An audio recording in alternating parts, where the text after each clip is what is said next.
Home elections TDP-JDU demands Lok Sabha Speaker post to BJP NDA Narendra Modi government Nitish Kumar Chandrababu Naidu BJP से किस डर के चलते स्पीकर की कुर्सी मांग रहे टीडीपी और जेडीयू, जाने क्यों इतनी अहम है यह कुर्सी।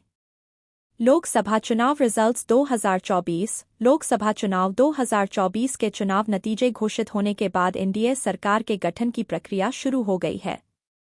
बीजेपी के बहुमत में न होने के चलते एनडीए के घटक दलों से बीजेपी को काफी समझौते करने पड़ सकते हैं।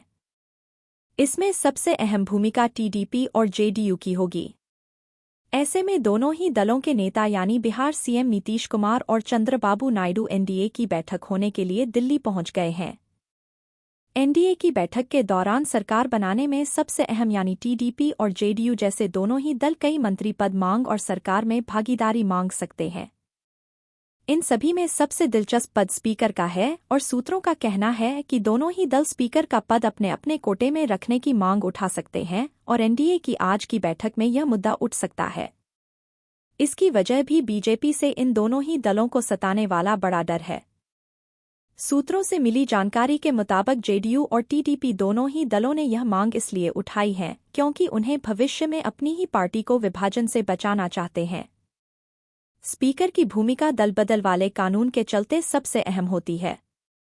इसीलिए दोनों ही दल यह स्पीकर का पद अपने कोटे में रखने के लिए एनडीए की बैठक में मोर्चा खोल सकते हैं।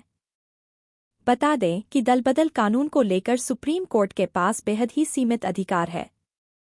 महाराष्ट्र है सबसे बड़ा उदाहरण। ऐसे कई उदाहरण हैं कि जहां आरोप लगाए गए कि स्पीकर ने अयोग्यता वाली याचिकाओं पर फैसला करने में पक्षपातपूर्ण रवैया अपनाया था। पिछले साल सुप्रीम कोर्ट ने महाराष्ट्र विधानसभा अध्यक्ष राहुल नार्वेकर को सीएम एकनाथ शिंदे और उनके विधायकों के खिलाफ दलबल कार्यवाही करने का फैसला दिया था, लेकिन इन याचिकाओं पर सुनवाई में देरी के चलते पार्टी का विभाजन हो गया था। सत्तारूढ़ दल या गठबंधन के लिए अहम है स्पीकर की कुर्सी। इतना ही नहीं, लोकसभा के संवैधानिक और औपचारिक प्रमुख अध्यक्ष पद आम तौर पर सत्तारूढ़ गठबंधन के पास ही जाता है।